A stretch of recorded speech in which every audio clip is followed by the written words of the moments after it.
I'm Laura Linney, and this is Masterpiece Classic. But as you know, I'm not really Laura Linney. This is obviously not Masterpiece Classic. However, this is how you would be greeted on the first episode of watching Downton Abbey. In all honesty, I was rather reluctant to watch the series, despite all of the good reviews and everyone suggesting that I watch it.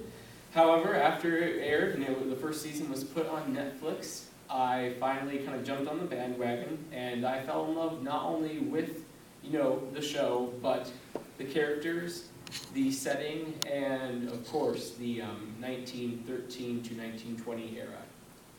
Today I'd like to talk to you about this Emmy and Golden Globe winning show.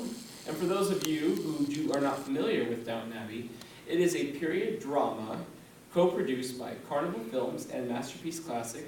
It takes place during the 1900s and follows the family of the Earl of Grantham, his servants, and his beautiful countryside estate in Yorkshire, England. With that in mind, I'd like to point out what I think really makes Downton Abbey Downton Abbey. And this might seem kind of silly, but I think Downton Abbey is actually, quite honestly, what really makes the show pop. The show takes place a majority of the filming takes place on an actual, on location, on an actual estate called Highclere Castle. And quite honestly, it's really what makes the show. It's more than just a backdrop for the characters' lives. Every episode, you get to see beautiful rooms of an actual beautiful estate. It's like literally walking back in time 100 years ago.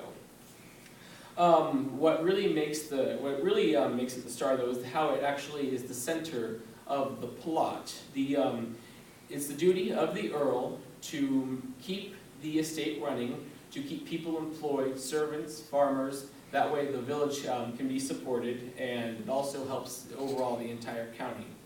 According to the official website of Highclere Castle, Julian Fellowes, the writer and creator of Downton Abbey, is a longtime friend, and during the initial writing process had Highclere in mind, which definitely makes sense because it works so seamlessly with the writing.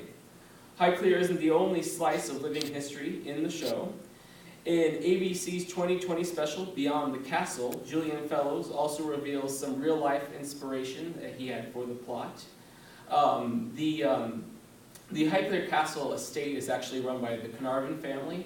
They are the 8th generation of Carnarvons to live there, and he actually took a story from a previous countess and put it into the second season of the story. Countess Almina was there during the running of Highclere as a convalescent home, and she actually stumbled upon a nurse and a convalescent patient in a loving tryst. Julian Fellowes actually took that and kind of mixed and matched it and put it into the plot. That's not all. In the World of Downton Abbey by Jessica Fellowes, it speaks of Lady Curzon, who was a woman who was actually originally an American heiress, and she came over to Britain to marry into a title. And this actually was a pretty common thing back then. One thing American money wouldn't buy was an American title, but you can obviously go over there and work your way into a family and earn a British title.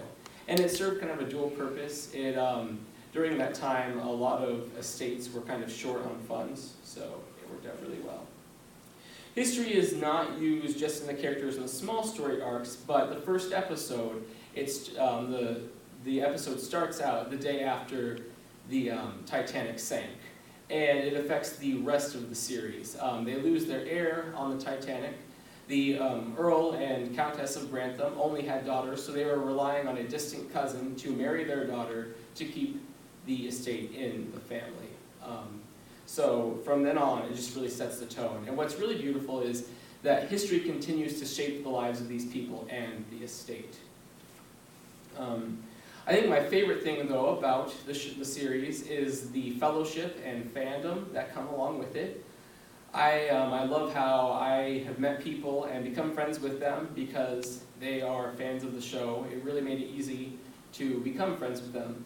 And the really cool thing is I started watching it, and I got another friend to start watching it, who got another friend's mom to start watching it, and then it kind of came back to me. It was a circle kind of a full circle. My parents actually started to watch it because of another mom talking about how great it was.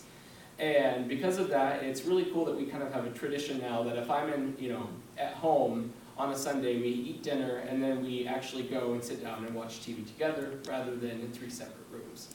Not because we dislike each other, but because we have separate tastes.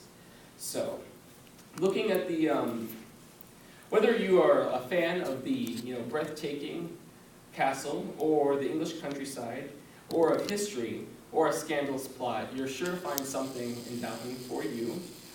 Thank you for listening to my presentation, and I hope you watch Downton in the future.